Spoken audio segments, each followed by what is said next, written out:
eta ongitorri batez ere Gemma Sanginesi, gure gaurko gonbidatua. Pizkat testuinguratzeko gaurko eguna esan egun handia dela zentzu askotan, ze Euskaraldiaren izen ematea zabaldu berri da gaurkoan, eta handikan gatoz asko Oian Ederren egin delako argazkia eta bueno, hemendik gonbidapena Euskaraldira batzeko, segurazki buruan zen duten, baina bueno, hemendik gonbidapena luzatu ere. Eta egun handia ere bai, hitz adina mintzo hizkuntza gutxituen zikloaren 4. ikasturtea, hasiko dugulako gaurkoan. Eta ez bazenuten ezagutzen zikloa, esan Oian Eder Euskararen etxetik abiatutako ekimen badela, Beñat Garaiorekin elkarlanean, bera izan da ziklonen, eta da, ziklonen arima garrantzitsuenetakoa, eta 4 urte, ja, 4. ikasturtea aurtengoa, hizkuntza ezberdinak aurkezten, nahi badituzu ikusi, Oian Ederren YouTube kanalean, badaude orain arte egindako saioetako bideoak, ez dira kalitate altukoak, baina bueno, edukia hor dago, beraz nahi baduzu ikasi, hortxe aukera badago. Eta, bueno, urte hauetan guztietan, bidelagun ezberdinak batu dira ziklora, oraingoan EHU bidelaguna da, Garabide ere bai, eta UNESCO katedra ere bai, eta UEU bere garaian bidelaguna izan zen, zabalpenean laguntzen, eta oraingoan paper garrantzitsuago bat dauka, aurten zikloa UEUren eskaintzaren barruan sartu delako, eta horren inguruan aritzeko iratiziarri emango diotitza. Bueno, egunon, ni UEUko langilea naiz, etengabeko prestakuntzan arloan nabil, eta bueno, igual nire emailak eta jaso dituzue, batzuk eman duzue dagoeneko izena.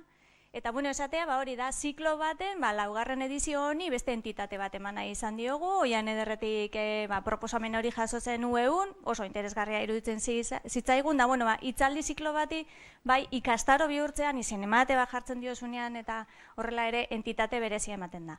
Eta hori izan da azkenean elkarlan honen helburua, orduan izen ematea horregatik UEUren webgunetik egin behar da, ueu.eusetik, eta bueno, gero bai, ziurtagiriak, parte hartze ziurtagiriak, eta bueno, kredituak eta lortzeko aukera izango duzue.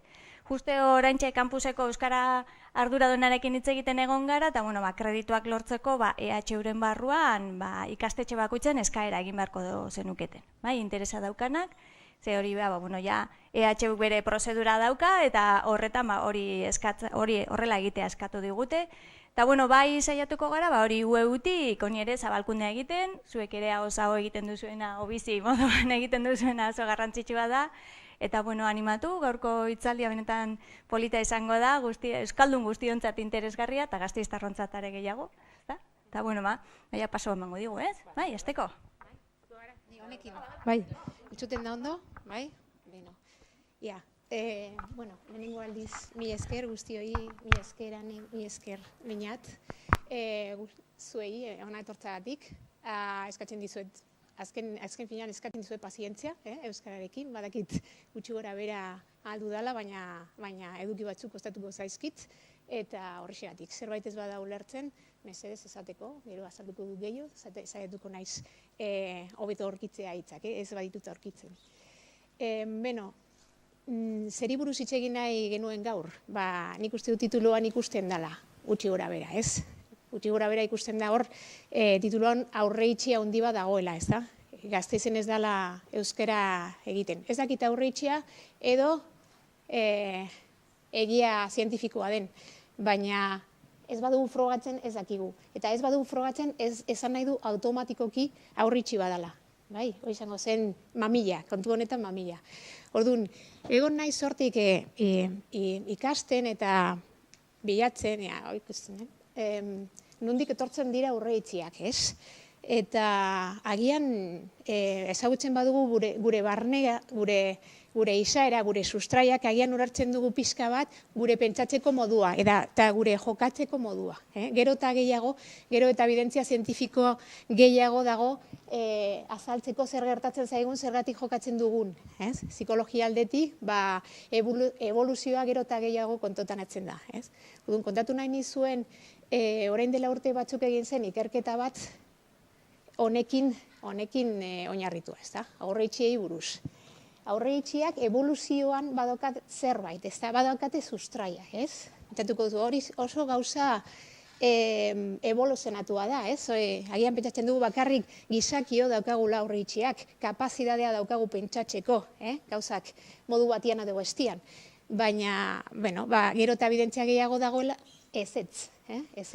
Gure arbazoak esaten da, gure arbazoak, hau bezala, hau da resus makakoa, hau bezala, bazeukaten, badago ikerketa bat agertzen dela badagoela zerbait, ikasi zuten zerbait zegoela, haien jokaeran ebidentzia ematen zigula ikerloi aurreitxiak aintzinetik etortzen zaizkigula. Ideia, ikerlana edo hipotesian zen hau, ez? Adaptatiboa dela aurreitxi bat izatea, edo aurreitxiak orokorrean, ez? Zergatik dira adaptatiboak? Biziarauteko, bapateko momentuan interesgarriak izan daitezkelako, interesgarria baino, oso garrantzitsuak, ez? Oso garrantzitsuak. Denbora aurrezten dute, energia ere aurrezten dute, eta horren ondorioaz, biziarauteko aukera handiago ematen digu. Bai? Zaiatuko naiz hobeto azaltzea. Horrek izan nahi du, guretzat, estrategia evoluzio aldetik adaptatiboa dela, beste batzu bezala, bai? Beno, ikustu pilaia agortzen daude.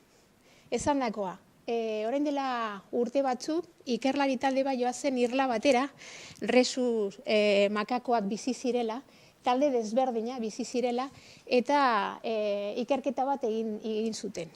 Saiatu ziren jakitea, ia desberdintzen zuten taldekoak eta kanpotarrak, ez? Gutarrak eta kanpotarrak. Nola egin zuten ikerketa? Pasatu zien, esan behar da, oso makako hauek, erresus makakoak,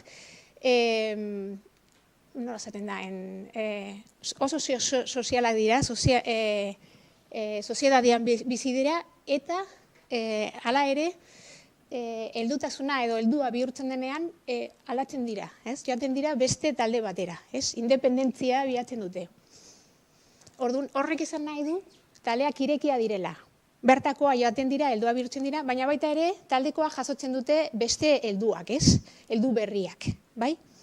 Orduan, ikerketa honetan jarri zien argazkiak, taldeko argazkiak eta kanpotarren argazkiak, eta ikusten zuten nola bazegoen desberdintasun handi bat denboran, zenbat denbora pasatzen zuten argazki bat ikusten edo bestea, taldekoak eta kanpotarrekoak, bai? Desberdintasun nabarmena, bai?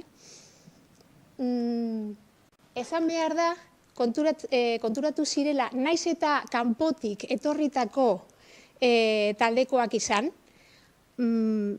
bazegoen desberdintasun bat. Kanpotik etorritakoak, etarrikatakoekin, ez zuten pasatzen hainbeste denbora begiratzen, aintzinako taldekoak kanpora joandakoak. Ulertzen da? Ulertzen naiz berriro esan edo ja ulertzen da? Bai? Barkatu. Taldekoak izaten dudanean, esaten dut. Bertakoak eta heldu berriak.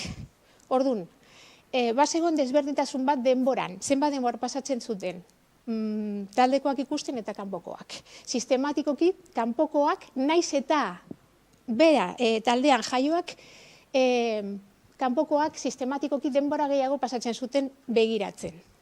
Orduan, nolabait ondorio zuten ikerlariak, bazegoela taldeko sensazioa edo taldeko aurre itxi bat. Bai? Are gehiago, kaixo.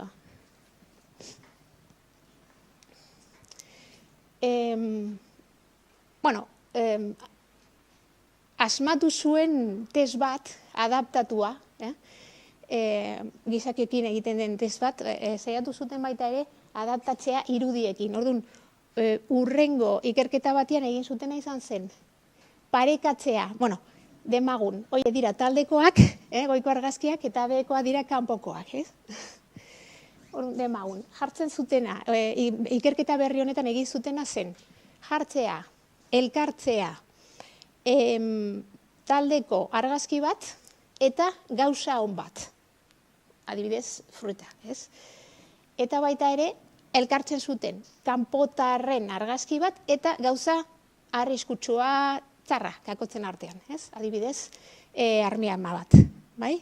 Sistematikoki parekotasun hori egiten zutenean taldekoa eta gauza on bat, kanpokoa eta gauza txar bat, ez zioten arreta handirik ematen. Berehala galtzen zuten interesa, bai? Eta zendi ziren beste gauza bat egiten. Berriz, aldre bezenean, taldeko bat gauza txar batekin parekatua argazki berdinean, bai arreta handiago ematen zioten. Bai? Lertzen da? Ez da zuen erru ez badu lertzen, nirea gara. Horrek, ondorioztu zuten, parekatzen zuten gauza honak eta taldekoak.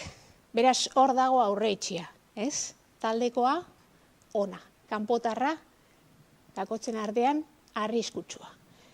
Bai? Eta, badago, hainbat ikerketa eta idatziak psikologia evoluzionista buruz azaltzen dola hori. Nolabait, gizakio baita ere gure arbazoak talde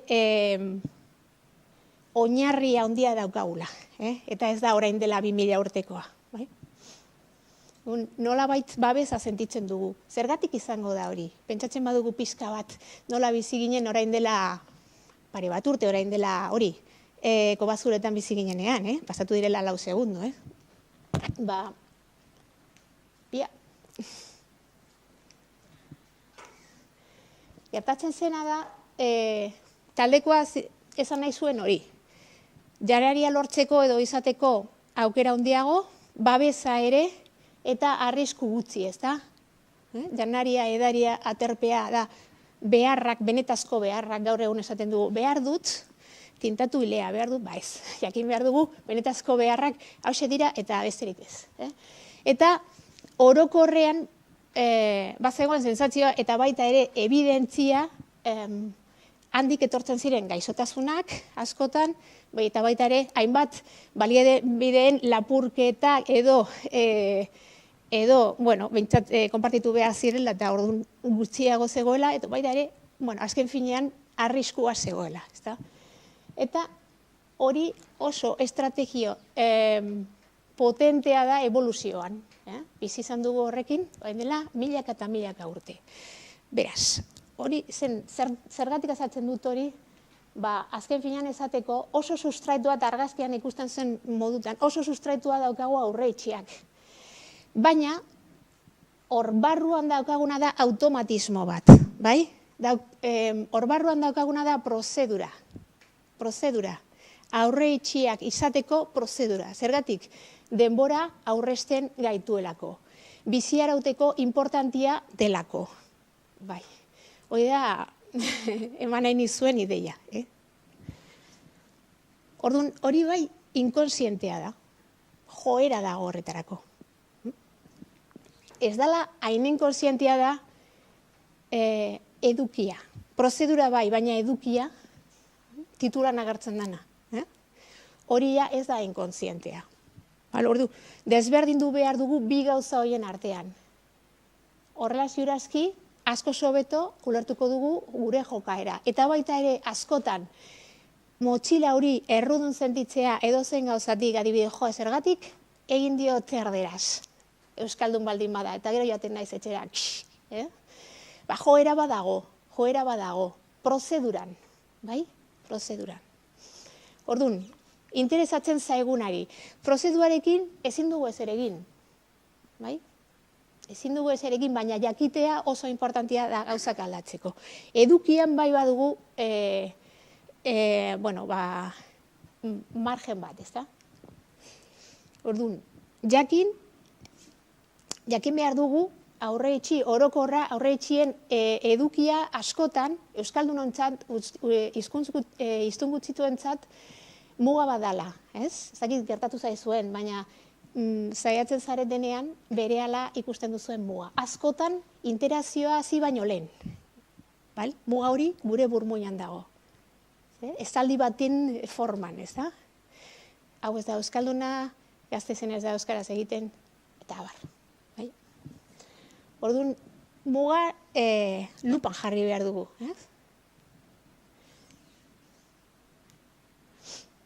Gure kasuan, iztun gutxitua bezala, muga da sumizioa, edo eragiten du sumizioa. Muga hori, aurre itxia, mosten badigo aukera edo askatasun sentimendua euskaraz libre egiteko, hoxe, ez da, horma bezala. Kasu gehienetan gure barnean dago. Interakzioa hasi baino lehen. Baina, tokatuko zaik igotzea. Orduan, azalaratu behar dugu hori. Hori da, tailerretan telpetan azaltzen duguna. Badago 3 jokaeran, badago 3 maila, eta maila kognitiboa lehenengo mailan zerbait egin behar da. Eta egin behar dana lehenengo gauza da, automatismo hori azalaratzea. Askotan ez gara konturatzen. Ez da prozedura, bada edukia, bada aurreitxioi, badauka esaldi baten forma, holakoa esateagatik, baina oraindik dago azal azpian. Askotan berarekin hainbeste denbora bizitzen gara, ez garela konturatzen. Orduan, beste gauza bitzia, esan dezakegu, nazioarteko maila daude aurreitxio haiek. Maila guztietan ziurazki, baina interesatzen zaiguna da hizkuntza maila, hizkuntza mailan aurreitxi berdinak zabaltzen dira. Eta gainera, jokaera, horren ondorio jokaera, sumizioa baita ere nazioartekoa da. Menpekotasuna nazioartekoa da. Nondi dator, ez da gu gaixoa garela edo kaso klinikoak, bakarrik iztun gutxitu bat hitz egiteagatik, ez dauka zer ikusirik. Eragina handia dauka, baita ere kultura dominante edo nahi dugun modutan esaten. Baina, baita ere badago zerbait gure barnean, badago zerbait gure esku egin daitekeela gure espazio linguistiko hori zabaltzeko, eta aragoaz. Orduan, esateagatik, milaka badago, baina nazioarteko aurreitxiak hizkuntzarekiko hausek izan daitezke. Euskara, baserritarra da, ezin da mundutik ibili horrekin, hizkuntza importantiak eta gero etxetik ibiltzeko, zabatilla bezalak, eta bar. Gero, hau da, la mare del cordero, edukazio txarrekoa da euskaraz egitea, ez badakizu bestea ia euskalduna den, eta bar, euskalduna, bretoia, maputxea, berdin dio, bai? Eta, pizka grazia egiteagati, Gasteiz eserekin, Gasteizen ez da euskaraz hitz egiten, ez da? Onartu behar dut, hemen uztailen egon nintzenean, pizkat inspirazio moduan izan zen, iga ikastaroetan egon nintzenean, baneukan ideia hori, baneukan aurreitxi hori, ez Gasteizen euskara gutxi egingo da, bai? Aurreitxia, edukia, hoize den. Eta ze sorpresa nirea, nola bizi izan nuen 58 ordu euskaraz, iaia, 180.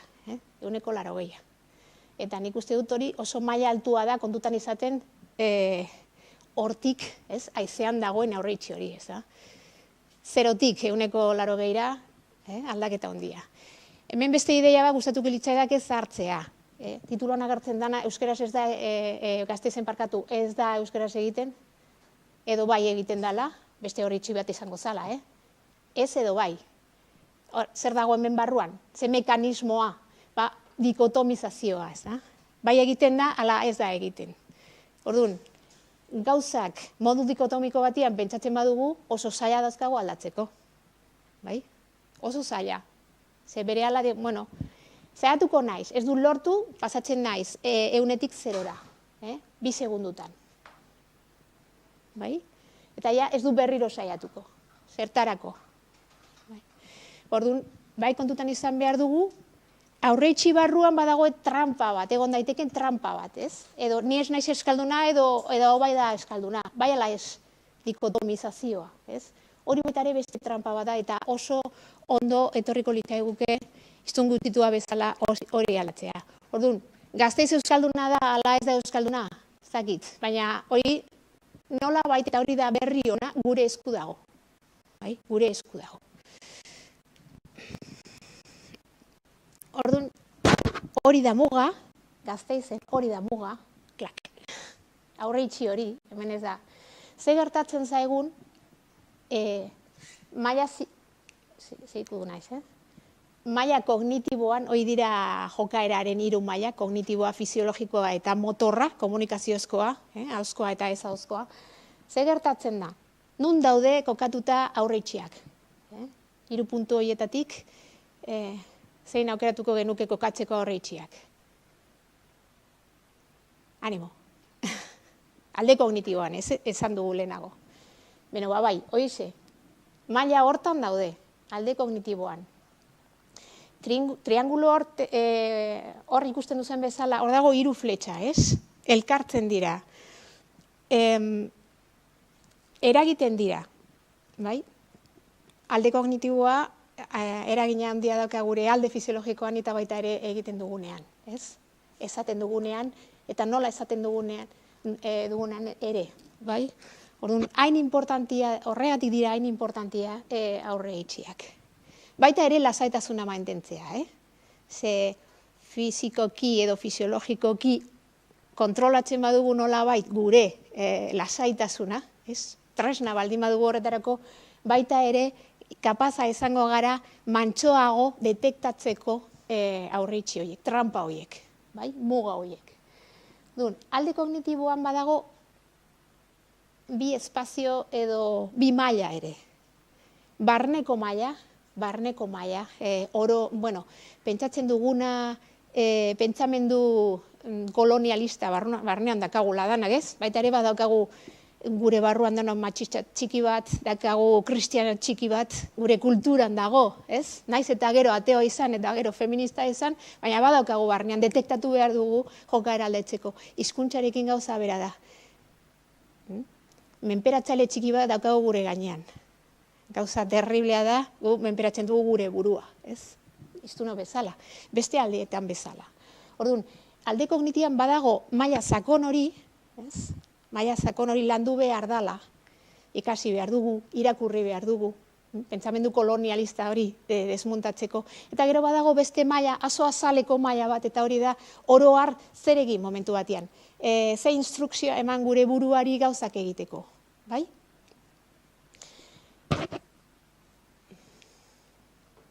Hoize da. Bueno, amaitzeko azalpenarekin, alde fisiologikoak da, gure kontrola emozionala, zer egin behar dugu hor, ikasi nola kontrolatzea hori, eta alde motorrean baita ere, ikastea komunikaziozko baliabideak. Zer esan, nola esan, jakitea ez dela beharrezkoa pentsatzen dugun gauza guztiak azaltzea, adibidez, eta importatzen zaiguna, edo gaur justu azaltzea etorri duguna da, hori alde kognitiboan nola kontrolatu aurre itxiak. 2 gauzak ere egin behar dugu. Oro har. Lehenengoa, detektatzea, ez naiz konturatu, baina nire barnean badaukat aurre itxi bat, eta da, denda horretako gizon beltz hori ez dela euskalduna. Konturatu naiz. Behin detektatua aldut zerbait egitea. Zer egin dezaket? Orduan, bateko autoelkarrizketa horretan zerbait egitea. Instrukzio bat, froga esazu, frogatzen jakingo duzu. Horrela desmontatzen dira aurre itxiak. Behin gauza frogatuak, ondorioa berdinak. Eta hori da oso gauza basikoa terapian. Pentsamendu irrazionalak aldatzeko hori Ellis autoritik etortzen zaigu, nola moldatu edo nola aldatu pentsamendu irrazionalak, egin behar duguna da pentsamenduei galderak egin, nola dakit, horren arabera ondorioak atera, ez badakiz ere egin behar du, frogatu. Eta horren arabera, 3 mailetan, jogaeraren 3 mailetan, erantzun berriak eman. Bai kognitiboki, bai fisiologikoki, eta bat komunikazio aldean. Ulertzen da? Horrela jokatuko genuke, hori izango zen. Gogoratzen dut hasierakoa, ez? Nola badago gure barnean oso barneratuta joera bat, aurre itxiak izateko, eta hori ez dago hor kasualidadeaz, baizik eta horri esker gu gaude hemen. Horri eskeragia mundua oraindik ez da lehertu, ez dakit. Baita ere oso gauza txarra gertatzen dira horren kalte, baina gaur egun badaukagu. Bai, badaukagu betileak eta badaukagu aurreitxiak. Aurreitxik joera, bai, prozedura. Baina gero edukian zerbait egin dezakegu. Klak. Galderak egin, detektatu lehenengo gauza eta gero galderak egin. Euskaraz ezin da ligatu. Goizeko laura diskotekan, gustatzen zaida aurran daukadana, ostia nola ingo diot. Detektatu behar nire aurretxea, egiten badiot euskara, pikutara bidariko dit, ala ez. Bueno, detektatu dut behintzat, orain frogatu, nahi badut. Bai? Hori, traslazio egin behar dugu teorietik egunerokotasunera, interesgarria da hori. Orduan, horrela apurtzen da buga, jokaerari galderak egiten, jokaera, alde kognitiboari. Eta pentsatzen genuen askotan pentsatu dugu, pentsatzen badu modu batian, jokatuko dut beste modu batian. Agian eraginkorragoa, osasuntsuagoa, eta abar. Baina hori da oso antzinako diskuzioa, filosofian askotan izan da. Zergatik izan behar da bide zuzena alde kognitibotik jokaerara. Zergatik ez aldrebez. Proposatzen duguna da hori. Ez badakigu probatu, ez da dir, esan nahi du, jokatu. Eta jokatzean, gero ondoriak atera, hausnarketa egin, eta horren arabera, pentsamenduak eta, iritziak edo baita ere ondorio berriak atera. Hori izango zen ideia. Ez badugu frogatzen, ez dugu jakingo. Eta beno, hau da gure oinarriak tailerretan, telpetan, oinarria. Ematen dugun, ze harina izen, semaforo kodea. Ikasi duzuen edo jakin izan duzue horri buruz zer den semaforo kodea, askotan azaldu dugu. Semaforo kodea da idei bat energia aurrezteko. Ideia zen, normalian semaforoa aurrean dakaguna noiz pasatzen dugu. Zein koloretan pasatzen dugu. Zein koloretan dago baimena aurrera jateko. Berde dagoenean. Hori dagoenean hor dago zalantza. Eta gorri dagoenean, stop. Normalian stop egiten dugu, osasunagaitik. Beno, azaltzen dugu oso motz, ez ezagunekin, orokorrean, ez ezagunekin elkarrizketa batian, hor daukagu 6 maila edo 6 tipulen azala interakzioaren arabera egiten dugula gauza bete edo beste bat. Edo zein momentuan uk egiten diogu hizkuntzari, solaskidearen aurrean. Askotan, lehenengo maila da, oraindik ez da hasi interakzioa eta uk egiten diogu hizkuntzari. Eta da, begi kolpez. Begi kolpez izan daiteke pertsona bat edo lekua. Begi kolpez, hau ez da euskalduna, jak, eta kapinta, ez da kaitzura. Begi kolpez lehenengo maila uko egiten diogu hizkuntzari. Semaforoa berde dago. Bigarrenean, lehenengo mailan, baita ere esan dezakegu, ni gaur goizan etorren eskotxearekin, etortzen banaiz Bilbotik nire aurreitxiarekin, Gasteizen ez da euskaraz egiten, iristen naiz hemen eta segitzen naiz berarekin. Beraz, begi kolpez baita ere, ezer egin gabe, egingo dut beste zerbaitetan. Euskaraz ez, pentsatzen badu ez dela euskaraz egiten, zertarako erabili, ez? Orduan, begi kolpez edo lehenengoan, interakzioa hasi gabe, egiten diogu uko hizkuntzari. Bigarren maila ez ulertzeko seinalea dagoenean, ez? Aurrean, egin dugu zerbait euskaraz, eta aurrean daukaguna egiten du keinu hori, edo esaten du ke famatu hori, edo halako zerbait. Hor baita, egiten diogu uko hizkuntzari. Daukagu zirkuito berezi bat, iztun gutxituak, norbaite ke edo halako keinua egiten duenean, batean guk ulertzen dugu ez dakiela euskara. Zuzen. Agian eusten duzu oso normala dela. Esan du ke. Baina iztun normal bat, eta horresten dizuet primizia, iztun normal bat, ez daka zirkuito berezi hori. Dauka beste zirkuito bat, ez du entzun, errepikatuko dut, bale? Bueno, hori da, la prueba fuego, jakiteko gutxitua gaudela.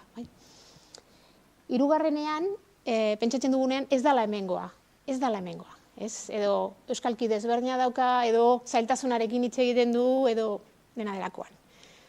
Bai, semafora berde dago, hor ere. Inork ez digu esan, ezin dugula euskaraz bizi, momentu horretara. Bai, horretaraino. Laugarren mailaia horia da, ez du hitz egiten euskara. Esaten du hori, barkatu nik ez dut euskaraz hitz egiten. Normalian keinu honekin, bai? Batzutan atzera, botatzen du. Normalian, uko egiten diogu hizkuntzari pentsatu pizkat noren aurrean, agian euskaldun berri baten aurrean, euskara ikasten dagoen baten aurrean, agian Valentziatik etorritako gure euskaletxeko ikasle baten aurrean egiten diozu uko hizkuntzari. Agian dezioa dauka euskara entzuteko, egin du 600 kilometro euskara bizitzeko. Eta uko egiten diogu drama badago, barra egiten du, baina badago drama horratzean. Hor badago horia, zalantza dagoelako. Semaforo horia bezala, errepidean bezala, zakit, gelditzeko pres, baina zaiatuko naiz egitzen. Kontutan ibili normalian keinuak oso esanguratsua dira. Norbaitek horrela egiten badu, jakin behar dugu zuritzen dagoela. Barkatu, nik ez dut hitz egiten. Eta gero ja badago semaforo gorria, esaten digutenean ez dizutu lertzen. Horrela ez, eta ja azkena eskatzen dizutenean ja zuzenean edo exigitzen dizutenean erderaz egiteko adibidez. Hor dago fletxa bat. Fletxa horren arabera ikusten da nola hiztun normalak gorantz ikusten dute, gorantz, zailtasuna haien hizkuntzan jokatzeko. Eta hori da normalitatea. Bakarrik ikusten dute semaforo gorria azken bi lerroetan edo azken bi mailetan. Berriz, guri gertatzen zaiguna da beste gauza bat. Gertatzen zaiguna da, ez garela konturatzen semaforo lau lehenengo lerroetan jango da. Berdea eta horia dagoela. Minorizazio prozeduraz eta aurretxietatik iristen gara dana gorri ikusteaz. Hori da gure arazoa. Orduan zer egin behar dugu, gaur eta denboranetan ez dugu denbora azaltzeko pausuz pausu nola egin. Baina, bai, ideia, hemendik irtetzen bagara ideia horrekin, semafora berde dagoen bitartean euskeraz egin. Konturatzen bazara, orain dela urte pila bateko kanpaina batian, lehen eta euskaraz, pasatzen zituen, behintzat lehenengo maila ez da, lehenengo hitza euskaraz. Eta hori egiten murrizten zuen gure erabakitzeko beharra. Jakin izan duzu zer den estres linguistikoa, hainbeste aldiz esan da. Estres linguistikoa etortzen da nekeatik, etortzen da, edo hori da ondorio zuzena. Interakzioa bakoitzean, ez ezagun baten aurrean, printzipioz ez ezagun baten aurrean, erabaki behar dugu. Solasaldi bakoitzean, hori oso nekagarria da. Bereziki, ez dakit, itinerario desberdinek egiten baldin badituzu. Jaten bazara berdin, fakultatera, badakizun orden, ez dakit, baina baita ere, baldin badakigu itinerario berdina egiten, ez dugu mugak apurtzen. Askotan hori ez dugu egiten ere. Ez dugu frogatzen gauza berriak. Eta gure espazio linguistikoak eratzen da zegoen modutan. Normalian murriztua eta oso txikia. Beraz, gure ideia izango zen semaforo berdea dagoenean beti aurrera, beti euskaraz. Bestea esan arte parkatu ezin dugu komunikatu. Hiztun normal bat izango bagina bezala, bakarrik hori. Antzestu. Eta antzesten normala garela lortuko dugu aurreitxeak apurtu. Eta konturatzea normalak izan gaitezkela. Hori da ideia. Eta bueno, nire aldetik hori esan nahi nuen, ez? Hori da gure eremu linguistikoa oroar, bai bretoiena, bai galiziarrena, eta abar, eta gure ideia bakarrik ematen du oso gauza simplea, ez dut esaten simplea izango denik, baina bentsa frogatu, ez? Ideia hori gure buruari, instrukzio hori ematea, gure nekea murrizteko, gure estres linguistika murrizteko, lehenengo aldiz eta euskeraz bestea esan arde ez duela ulertzen. Eta hori lortuko genuke, benetazko iraultza. Zer esan nahi du, ez da bakarrik nire espazioa zabaltzen dudala, baizik eta bestearekin kontaktuan dagoen espazio hori, zabaltzen diogu, efektu espansiboa sortzen da. Eta beraren esfortzua normala antzesten baita ere eragina handia eta polita eta positiboa egingo du nire gainean. Bai? Auzolana. Bai? Eta hori da nire aldetik, bueno, azaltzera etorren ezena hoize zen, ikuste dut orain galderak egin daitezkela, eta hobeto azaldu ahal badut.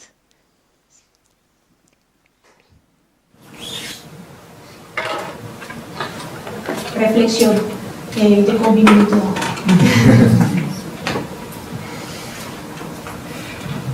Hor, kasu batean, hor, bueno, podemos, consortir de la barbarie lingüística, la verdad es que bueno, hay descargos catalanes, yo no hablo catalán, entonces es diferente. Bueno, es que, verdad, hori zehazkia dira esaten. Claro, eta horrekin izan nahi dut, claro, kasualidad claro, esan nahi dut, o sea, ez dut egiten, baina, claro, agian ulertzen dut ez, claro, eta ez dut zen, zehazki hori zera aurre esaten ez da. Eta orduan, kasualetan errezagoa da kasualetan, bai, euskaren kasuan izan dute, ez dakit, jo no sé. Zailagoa zinesteko, ez? Katalan arloan, zailagoa sinestea. Bai, arrazoia duzu, baina ez dana. Bueno, azaldu nahi du bizkat baita ere biografia, ez? Ni 2003an iritsi nintzen herrialde katalanetara bizitzera, handiko nagoan, eta nire ideia iristerakoan hori zen.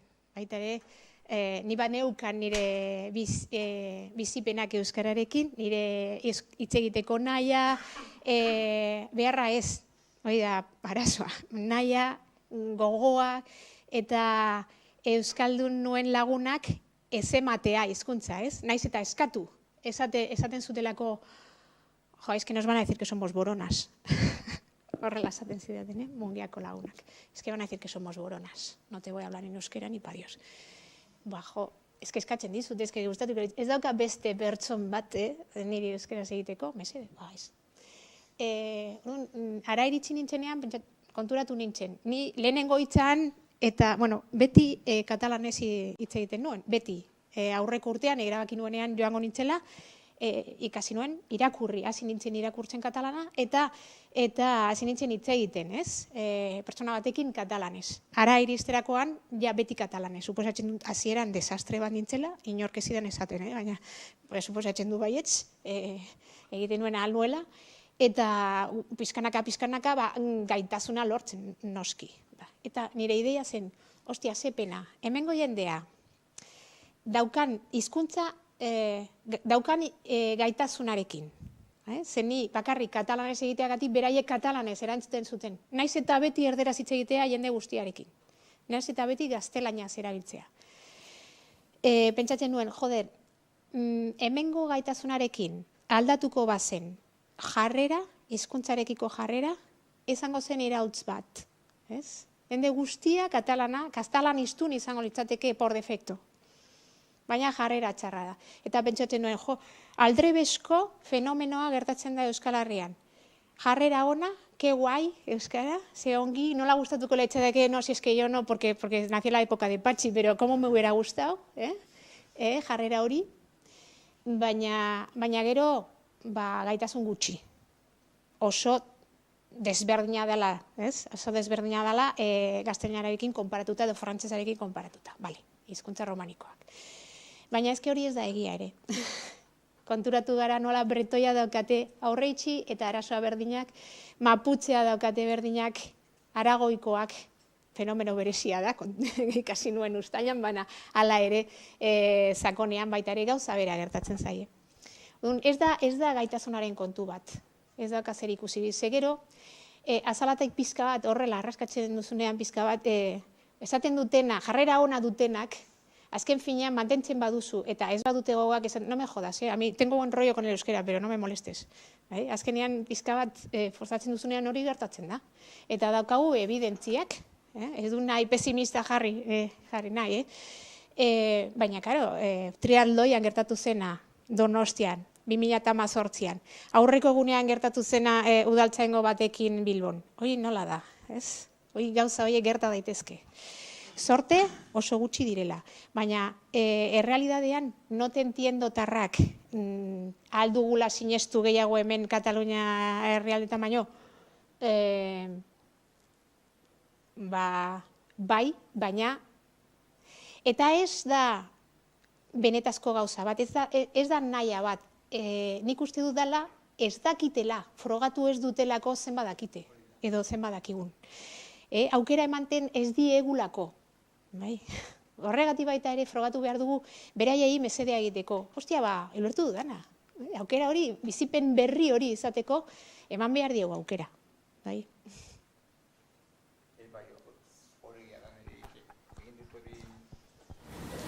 Egon naiz toki batean eta zegoen hainbat jende eta toki guztietik, eta zegoen nafarroneska bat, eta euskera ikasen ari zela, baina txoa eta nizan, bueno, euskera zengo dizut, bagainetan, eta bera gozen poziz ez de kuño, ulertzen dut guztia, eta berakete ziren gaztelez, eta oso ondo gozen, bai? Bai. Hoi dira azaldu behar ditugun gauzak. Hoi dira, gehien gertatzen diren gauzak hoxe dira, ez?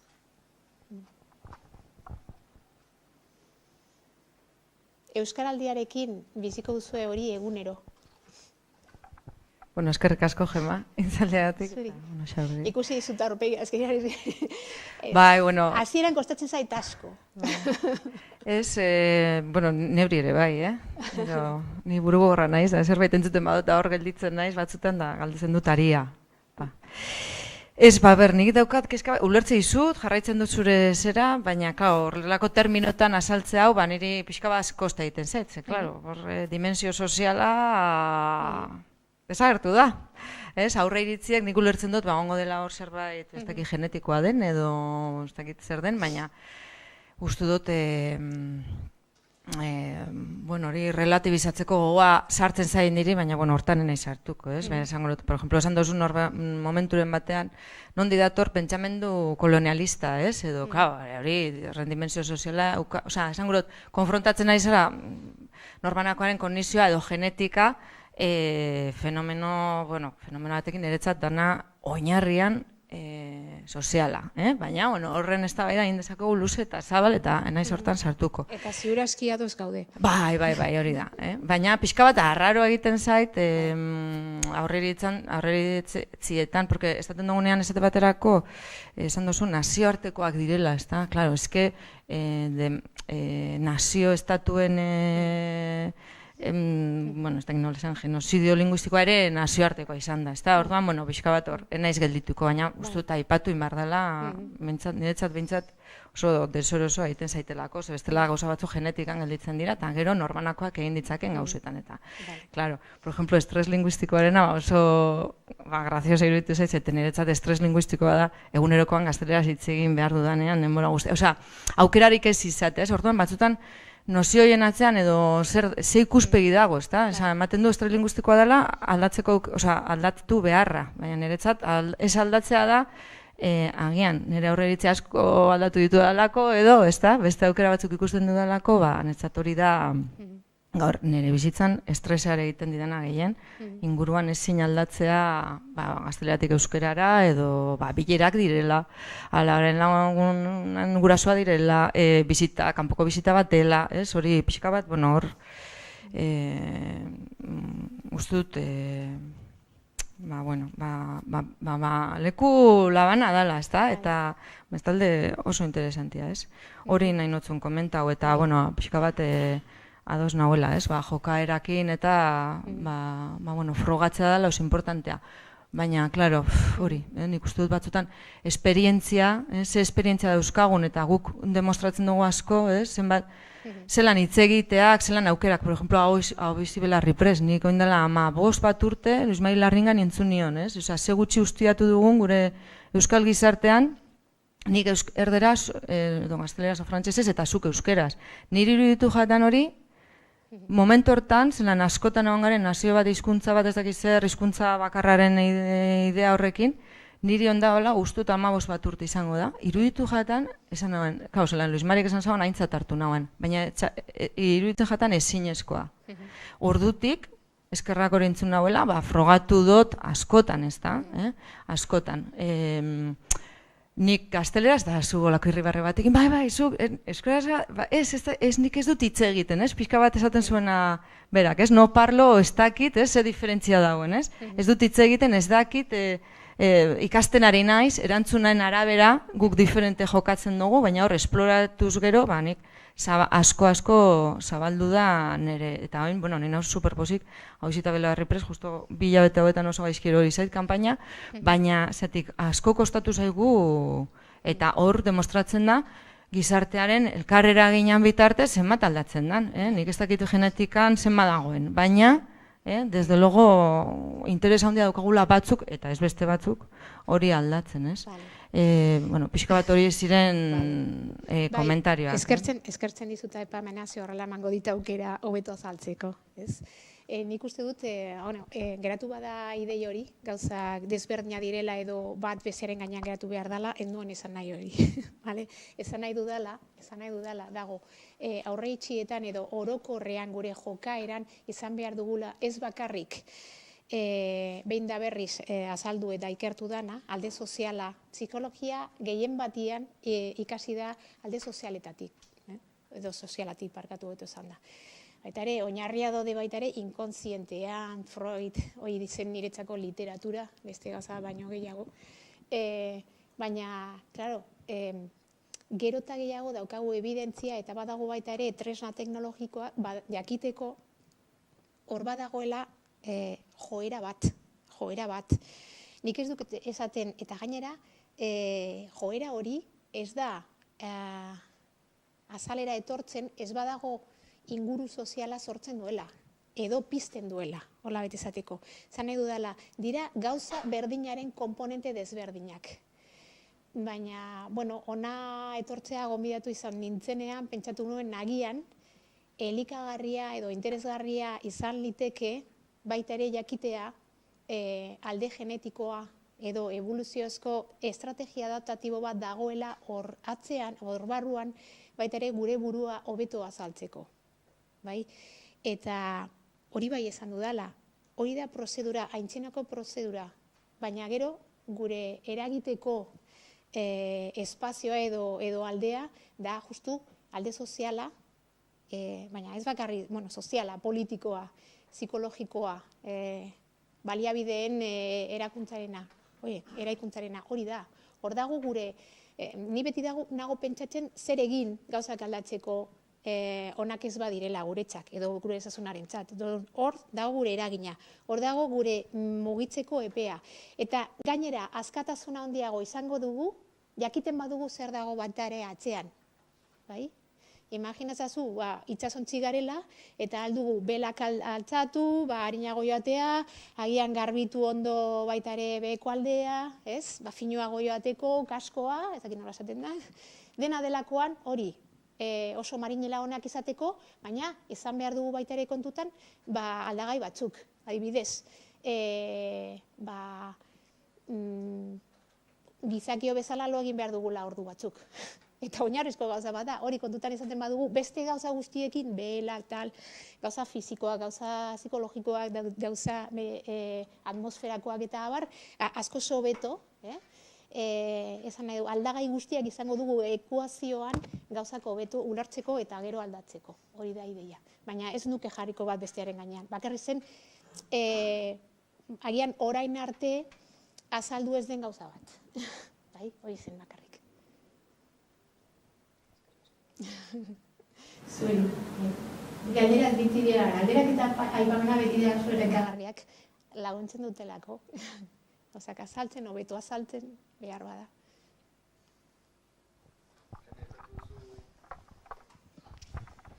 Lehen aipatu duzu Euskaraldia eta jakineko nukea maila pertsonalean eta baita mundutik eta Valentziatik nola ikusten duzuen Euskaraldia eta ze ideia dituzun, ze aurrikuspen eta...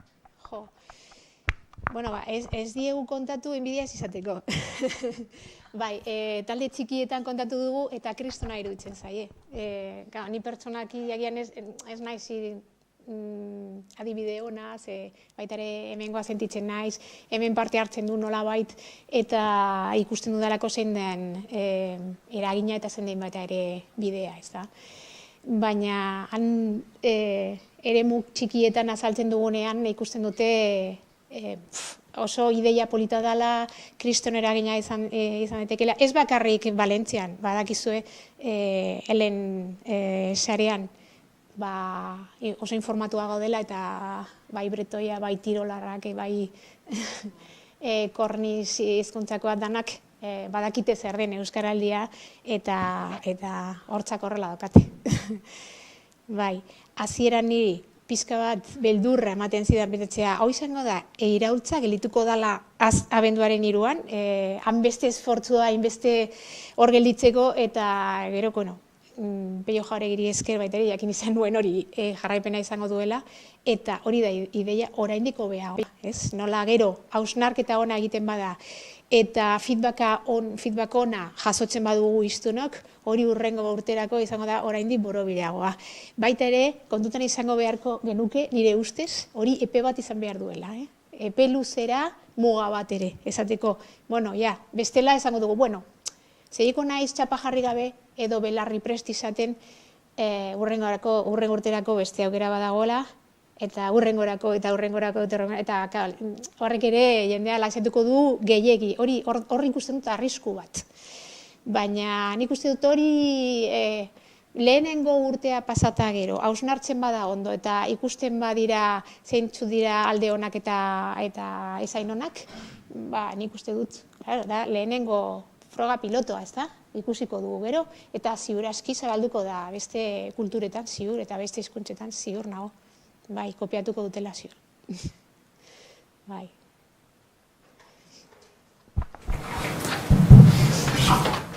Eskerrik asko, Gema. Esan duzun azkenengo kontuaren arira, proba pilotua, Euskaraldia proba pilotu izango dela, guk uste dugu probaldia eginda dagoeneko, bai, 2016an egin zen maila lokal hauetan, bai, Arabako kasuan Aiaraldean eskualdea izan zen, baina gainontzekoetan izan zen herrietan, Agurainen, Lasarten, Arrigorriagan, eta emaitzak oso onak izan zirenez, ikerketa Lasarten baino ez zuten egin, baina leku guztietan gozoa egin geratu ziren, eta horregatik zabaldu da Euskal Herria 2018an. Beraz, zentzu horretan, jakin badakigu emaitza edozein kasutan hobea izango dela, mailak izango dira, eta dagoeneko diseinatzen ari da 2019koa. Euskaraldia pentsatzen ari gara 2 urteko ziklo moduan, ez urte bat hurrengo egunean bere horretan berriro egiten dana, 2 urteko zikloa da, eta bigarren 2019koa ontxe diseinatzen ari da, fokoa gehiago jarriko da pertsonengan beti, baina gehiago aurten baino gehiago entitateetan, beraz, holan dator. Eta administrazioan? Baita ere, entitatea esaten danian, entitatea esaten udala aldundia jaurlaritza osakidetza, eta baita ere herriko abesbatza, kirol taldea, gaztetxea eta guraso elkartea.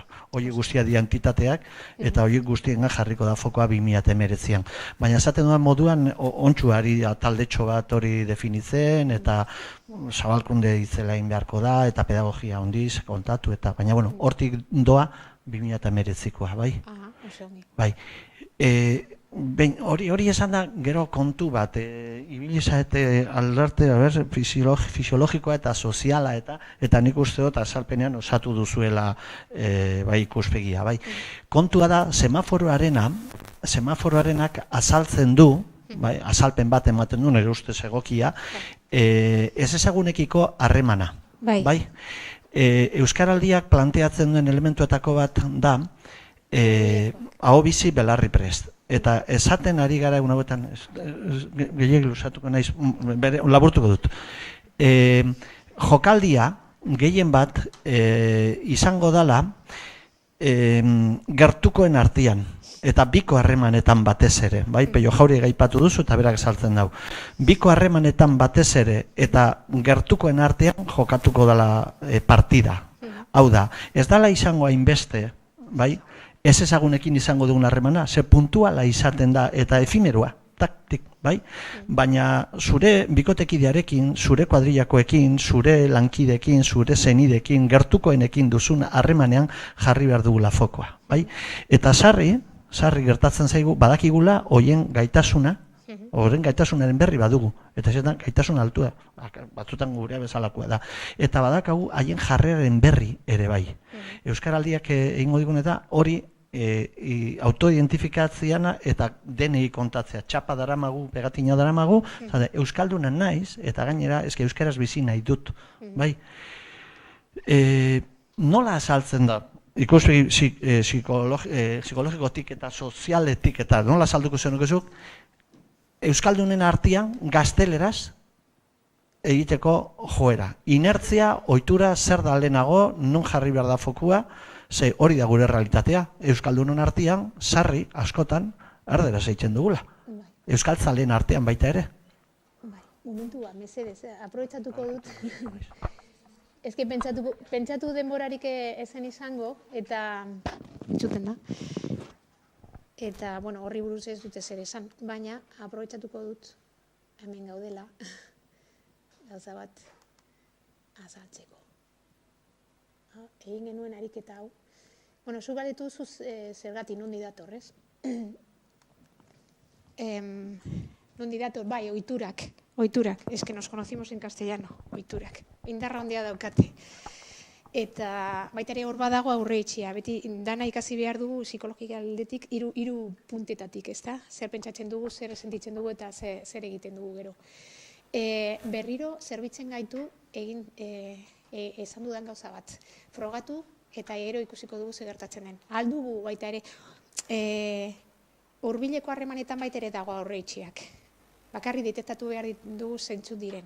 Adibidez, txarto sentituko da, txarto sentitzen bada nire errua izango da, deserosa egongo gara, apurtuko digu gure jarioa, gure, ez dakit, papatekotasuna edo denalakoan, ez?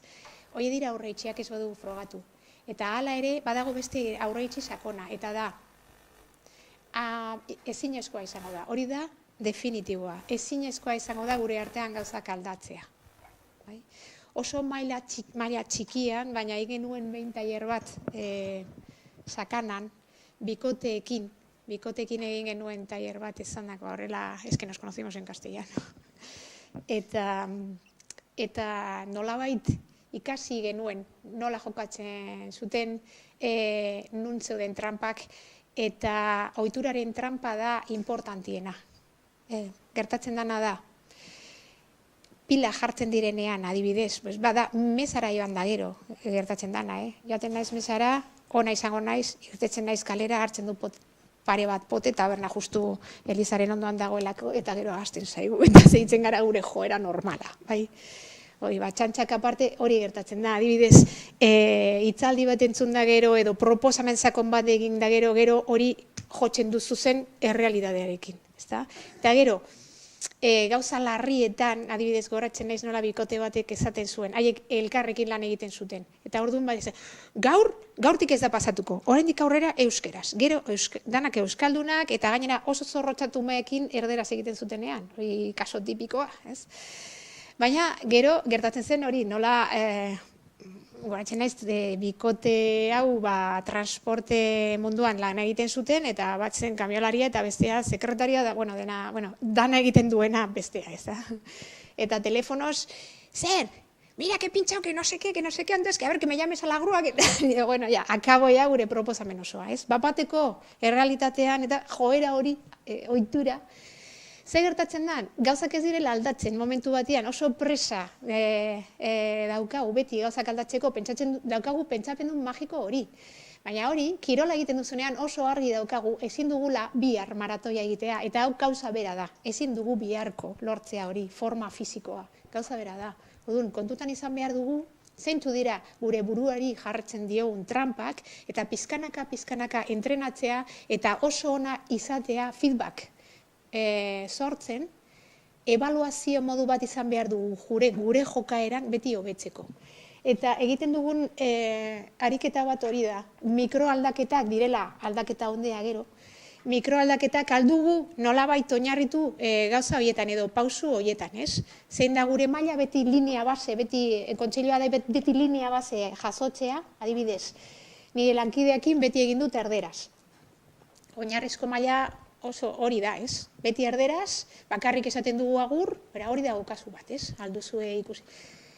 Jakitea nun gauden, jakitea eta esatea zer aldatu nahi dugun, detektatzea zein den zailtasuna, posiblea baldin bada, zenbaki bat jartzea, zenbakiekin ikusten ditugu, edo 0-tik 10 edo 0-tik 4, baina gauza sistematiko bat. Naiz eta alde subjetiboa edo zailtasun maila subjetiboa izan, baina errepikatzen dugu astero gero eta objetiboa bihurtzen den. Lagia bezala. Gero eta individuo gehiago, hainbat eta zehatzagoa da. Gero, zehaztea parkatu helburua, SMART moduan, SMART da akronimoa hori, esateko nola izan behar dira helburu onak, espezifikoak, mugatua denboran, autorreferituak eta abarrez. Hortik aurrera, detektatzea barneko trampak. Hori da gaur azaldu duguna. Zeintzu dira gure aurreitziak horrekin kasu horretan, ez da? Adibidez, lankidearekin zer pentsatuko du, zer esango dute du, beste lankideek barre egingo dute, boikota egingo dute, tal? Hori dira barneko trampak. Trampa horiei botika psikologikoa, nola baita esan da, detektatzea eta aldatzea, ez? Gero, akzio plana sortu, noiz, nola, zein elkarrizketa erabiliko dut, azalduko dut esplizitoki ez dut izango da gauza implizito bat, hasiko naizela, hori kasuaren arabera, bilatu. Gero, feedbacka oso importantea da, eskatu beste lagunari, lankidari eta bar, eta gero, ebaluazioa. Eta baita ere, ebaluazio horretan ez pentsatu bakarrik, zer gertatu den momentu hortan, ezka zerretu da. Baizik eta zer pentsatu epeluzera, zer gertatu den epeluzera, nire barnean, bestearen barnean eta inguruan. Ze bakoitzen, batzutan, askotan esango nuke, efektu espansioa sortzen du gero. Eta hori denak izan dugu ikuste. Hori normalian irten bidea bilatzen gertatzen direna arazoei. Hurbileko jendearekin kontutan ohitura da frenoa handiena eta desaktibatzeko freno hori detektatu behar dugu boikotak, izena jarri esplizitoak izan eta aurrera. Adibidez, eske nos entra la risa. Eske gero aguantatzen dugu 5 minutu, baina gero pasatzen da. Gauza guzti horiek detektatu. Bilatu elkarrekin irten bideak, adibidez, ia biharko 5 minutu ordez 7 egingo dugu. Eta, hori da gure proiektua, bale? Eta, izango zen ideia.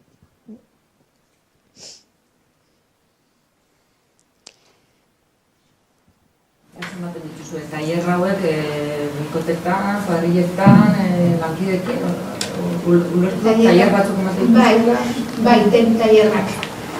Egun etorri bia egingo dugu Basaburuan. Basaburuan, 2 eta etzi, arratsaldeko 5:30 8:30 eta larun batean goizean. 7 hor. Jan Zarantzen. Nafarroan. Euskal Herrian egunek antolatzen ditu tailerrak. Oroa, bakarrik biharko da, ja. Aprobetxatu polizia egiteko.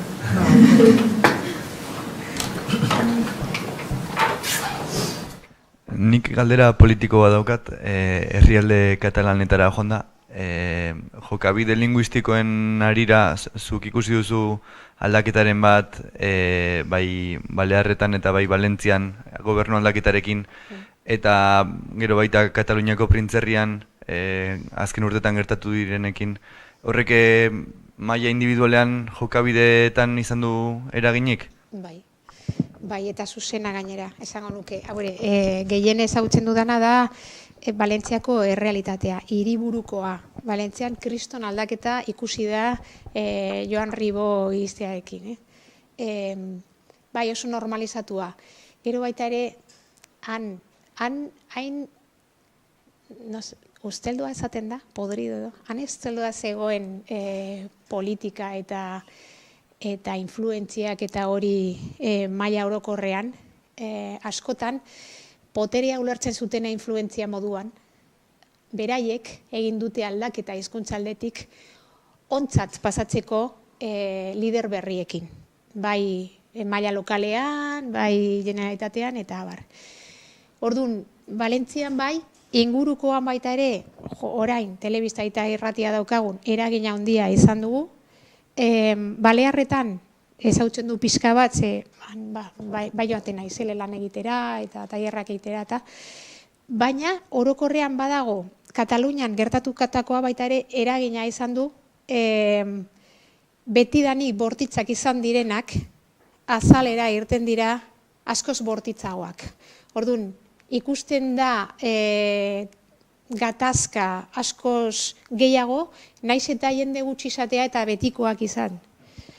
Baina ikusten dute haien burua edo haien reinoa, arriskuan eta hori gatazka gehiago eta entzuten da gainera gehiago, hori bai gertatzen ari dela. Baina orokorrean, horiei esaten diet kaso klinikoa, orokorrean ikusten da normaltasun bat orain arte ni pertsonalki 15 urtetan ez dudala bizi.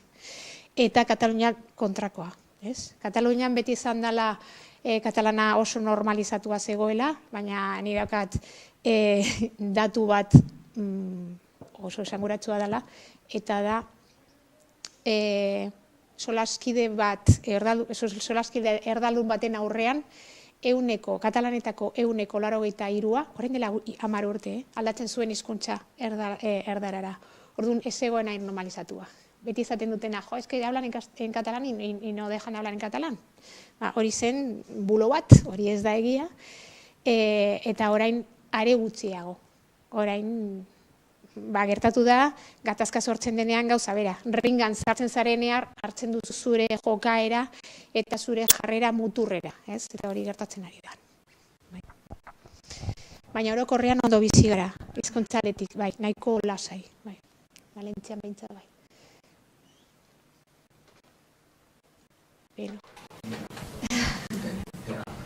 Kataluniari buruz, ez da gertatzen nan, hau jendea, katalan ez dakiena,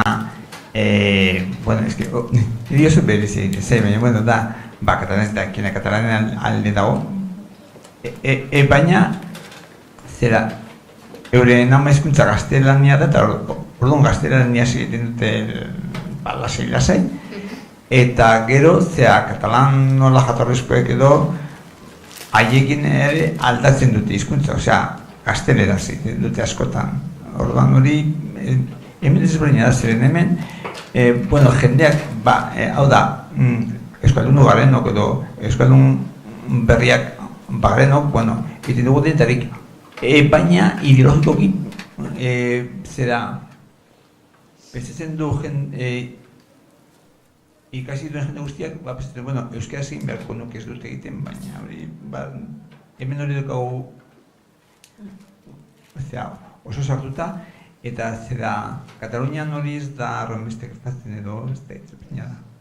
Bueno, baita ere nik uste dut denetari dagoela. Zer esan nahi buruz. Bakarrik esan dezaket, aurkituko dituzu adibide guztiak. Militantziarena, agian hemen zintzoago garela alde horretatik, eta gauza kulturala izango denik. Baina nik ikusi dut hemengo aktivista zorrotzak modu on bat esan da, ez? Gero uko egin diote hizkuntzari konturatu gabe, tipo oldarkor batekin, edo baten aurrean. Ni jartzen dit aldrebes, pega la vuelta. Nola da posible kapaza izatea, izuna, ordentzeko kapaza izatea, eta baita ere bere askatasuna arriskuan jartzeko, kapaza izatea espetxera joateko, aktivista izateagatik, eta nik uste dut dena dakizuen hori buruz ari gara. Eta gero, erderaz egitea, batean, no te entiendo tars, hori, oldarkor baten aurrean. Da, ohitura. Bai? Izango bazen, etiketa izango balitz. Aizu, oldarkorra da. Menpekotazu txailea edo ataka. Egingo luke euskaraz eta jinko eta keme ematen, baina nik ez dut erderaz egingo. Baina gero bapateko kontuetan askotan, jaiztu dugu guardia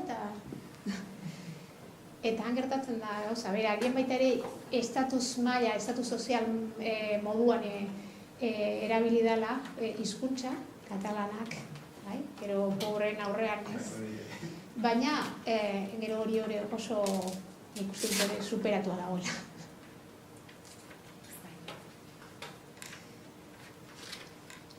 Demokratizatu da hizkuntza eta hitz egiteko eskubidea, nola baita izateko.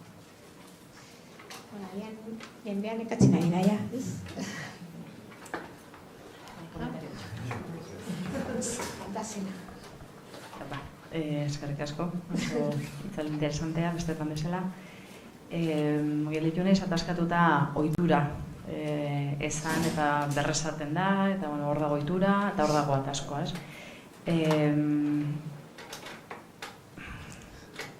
Irbitzen zait, badagoela hor plano fisiologikoa deitzen duzuna zuk, edo plano emozionala, hortzen, pilpilean dagoen, ez? Ohitura zegatik berraktibatzen zaigu. Barren batzuk mugitzen zaizkigulako, edo gelditzen zaizkigulako, baina, beldurra aktibatzen da, pereza aktibatzen da, eta beste gauza asko aktibatu daitezke ere bai, ez da.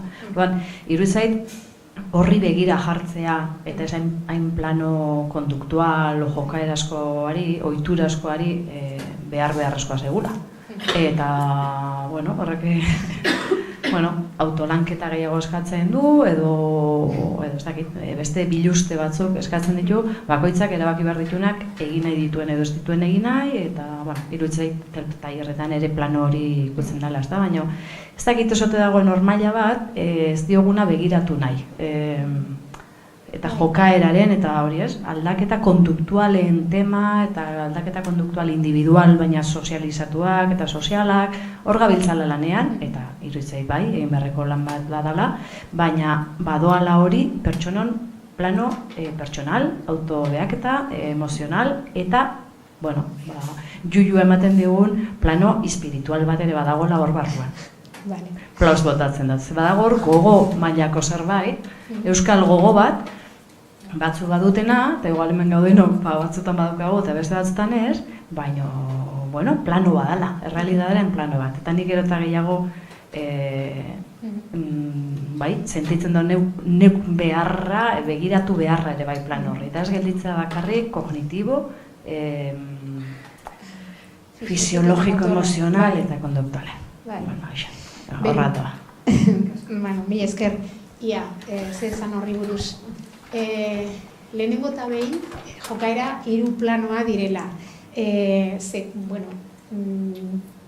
Oso gauza ortopedikoa da gauzak banatzea, ez? Baina nolabait eredu teoriko bat behar dugu gauzak egiteko. Hori da gure tresna psikologoak psikiatra bezala terapian egiteko non kokatzen dugu tresna hau edo terapia mota hau gauzak aldatzeko. Ikuste dut triangulo horretan, benetan ezin dira gauzak horre atera. Hoi da pentsamendua. Triangulo horretan importantiena ez dira hiru vortexak, nabazten da, puntak. Baizik eta fletxak, eragina guztion artean. Fletxa hori esker saiatzen gara azaltzea hori gauza oso bat dela. Bai daukagu pentsamendu dualista edo hitz egiteko modu dualista eta hori horre badauka eragina baita ere gure eskema egiteko moduan. Baina, bai. Lehenengo, esango nuke, gauzak ezin dira desberdindu hainbeste, gauzak dana nahazten dira, eta zuko ondo esan duzun modutan, alde emozionala, guk kokatzen dugu alde fisiologikoan hor, alde emozionala, badauka komponente kognitiboa, komponente motorra, zini beldurra baldin badut, hori ikusten da, begi kolpez.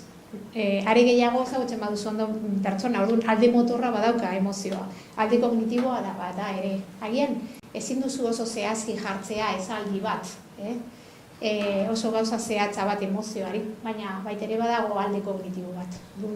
Gauza hori, triangulo hori, naiz eta desberdindu hiru puntak, gauza oso bat da. Eta gero bai, egia da, tailerretan egiten dugula oso gauza arraroa, oso psikodelikoa, antzesten ditugula egoerak, gatazkaen egoerak normalia, nire beldurra, nire egonezina, nire amorrua azaltzen dut egoera batian, eta gero eskatzen diegu pertsonei edo partaidei emozioari aldatzeko.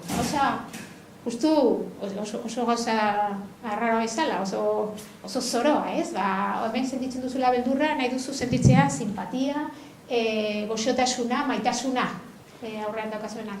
Bakarrik frogatzeko. Eta instrukzio horren barnean badago betiko gauza. Egin, eta gero ikusiko dugu, ia aldatzen dugun gauza. Egin, bakarrik judo estrategia, mugitu nola bait, eta gero ja ikusiko dugu zer gertatzen den. Txarto baldin badago, txarrera ez da joango. Zirazki sortuko dugu zerbait berria eta polita hortik. Orduan emozioekin egin daiteke lan ere. Eta gauza politak ateratzen dira, oso polita. Hortik ateratzen dira irtenbide berriak. Normalian asmatzen ez ditugula oso finko baldin bagaude arazo batian.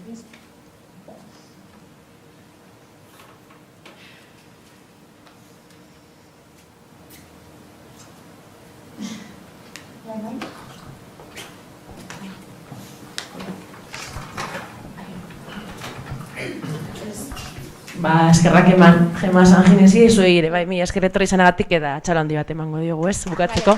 Mila esker.